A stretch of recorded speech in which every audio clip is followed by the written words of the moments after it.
I think it's way too sunny, but I'm gonna do it anyway. Hello, BookTube. My name is Juan. I am just one reader. I am here with a Friday Reads update video. What can I tell you? What can I update you on? Life is good. Life is great. I've been reading a lot. I am trying to go back into the keto lifestyle, the keto diet, which I don't really see as a diet. I see it more as a lifestyle. It's the way of eating that I think suits me the best. It's really hard at first, and it's something that I really struggle with the first days of it. But once I get actually on that kind of keto lifestyle, I really feel wonderfully healthy. I was on that keto lifestyle for many years, and then I sort of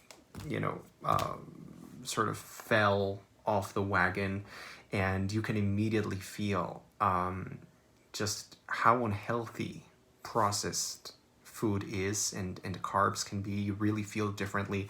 I really want to get back on keto. You just feel wonderful. I know it's not for everybody, but it really works for me. It's what made me lose weight many years ago, and it's something that I just find keeps me healthy. But anyway, that's something that I'm trying to get back on track with. But now in terms of reading, because this is a BookTube channel, hello. So this week I finished reading The Blade Itself by Joe Abercrombie, and I really enjoyed it. I gave it 4 stars in the end, and the reasons why I really enjoyed this book is because of Abercrombie's writing style. Because if you really analyze this book, there's really a very thin plot. Like, the story itself is not the interesting part of it. The world building at first was a little confusing, and I wasn't really sure how this world that Abercrombie has invented felt like, or sounded like, or was inspired by. I didn't really feel grounded at first in the world, because it's not a super rigid fantasy world, if you know what I mean. But then at the end of the book, I really felt like it was done really well. And there's a chapter at the end with some really fantastic world building, and there's this kind of mysterious feeling of wonder that I really loved. But really, it's about Abercrombie's writing style. Like I was saying, this book is all about the banter, the dialogue. The writing, I think, is fairly elegant. Considering this is a debut novel, I think it's very interesting in terms of prose and how he builds the narrative and the characters. I think the character work is done in a fairly interesting way, so I really enjoyed it. Then I finished another book that I was reading last week, which was The Man from Primrose Lane by James Renner.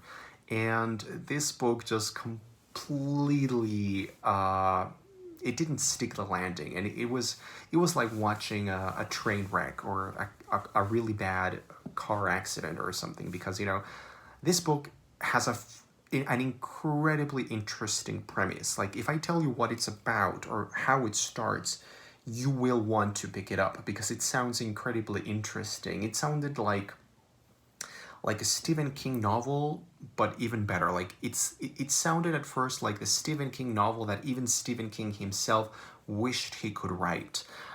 It's about this kind of murder.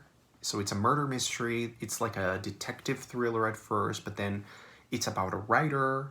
I love novels about writers. And he has a past, and then everything is connected to this murder at the beginning. But then the writer, James Renner, the author of the book, actually starts creating all of these subplots and all of these threads of information. And then I don't want to spoil it in case you actually want to pick it up, because it is a very interesting book. I don't know if you can see me. The sun is absolutely on my face. Why am I even recording this? Why am I even filming when the sun is literally burning my eyelids. Anyway, I'm gonna keep on going. So he starts doing so many different things at once, and the book becomes detective thriller. It's also a melodrama. There's a lot of melodrama, like it's a soap opera, but it's also science fiction, borderline fantasy, but then it's also like a horror novel, but then it's like a metaphysical exploration of very weird and interesting philosophical concepts. That's fine. If you want to do all of those things in your novel and you can pull it off, I will love you. But he didn't. He wasn't able to.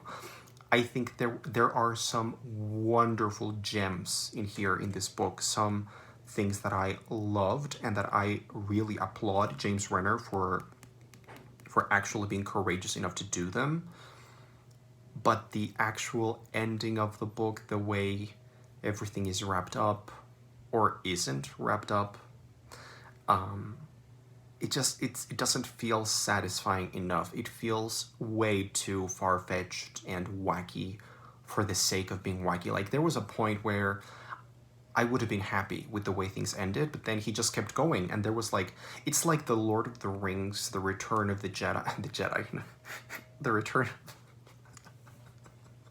Return of the King. There's an ending, and then there's a second ending, and then there's a third ending, and now my AirPod is coming off, I'm sorry. And then there's another ending, and there's another twist, and then there's another twist, and then there's an epilogue, and it's like, can you please just stop? Just less is more. Anyway, this book is like a 3-star for me because it really has some interesting things in it in terms of what he was brave enough to do, but the book itself, I think, is just way too confusing and far-fetched, and there's a reason why this is not as read. It's not very good, actually. So, what am I reading right now? First of all, I am reading the second book in the Joe Abercrombie First Law trilogy, which is Before They Are Hanged.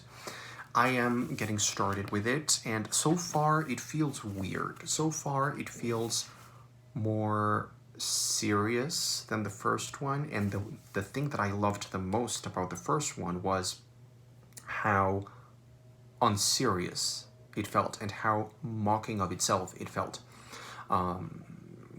Just very light, very upbeat, very not lighthearted, because it's a very dark book in terms of its actual things that happen in the book, but the rhythm of the book, the way the characters spoke to one another, the witty banter and all that. So far, I am not getting that, but I am just barely started, so I'm gonna keep on going. And then the other book that I am in the middle of is in Spanish, Hablemos de Ópera, which would be translated as Let's Talk About Opera. This is by Gerardo Kleinberg. Gerardo Kleinberg is a very important and an incredible spokesperson for opera here in Mexico City, I would say, and in all of Mexico. He's one of those opera intellectuals. He was he was running Palacio de Bellas Artes, or the opera company here in Mexico City. If you've never seen the building of Palacio de Bellas Artes here in downtown Mexico City, go and Google that. It's one of the most beautiful buildings we have here in the city. It's pretty much a copy of the French opera in Paris. But anyway, Gerardo Kleinberg is a sort of spokesperson or an opera ambassador, if you will, for me. He has his own channel called Abelemos de Ópera, and he interviews a lot of people from the world of opera, singers, directors, musicians, you name it. He has been a part of the operatic world in Mexico and in the world for decades, and I have really enjoyed following his career on TV and online, on YouTube and on the radio. He's one of the most knowledgeable people I know in terms of opera, and also he's just a delight to listen to. And this book is a collection of his interviews with people from the world of opera. So you know me, this is completely off my alley. This is completely my kind of book.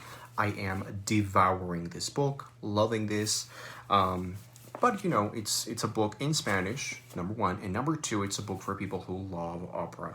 So if you are in one of those two categories, or both of them, if you like opera, if you can read Spanish, go ahead and pick it up. It's really, really good, and it just came out like in December. So that's what I'm reading. Thanks for watching. I'm Just One Reader. I will see you on the next video.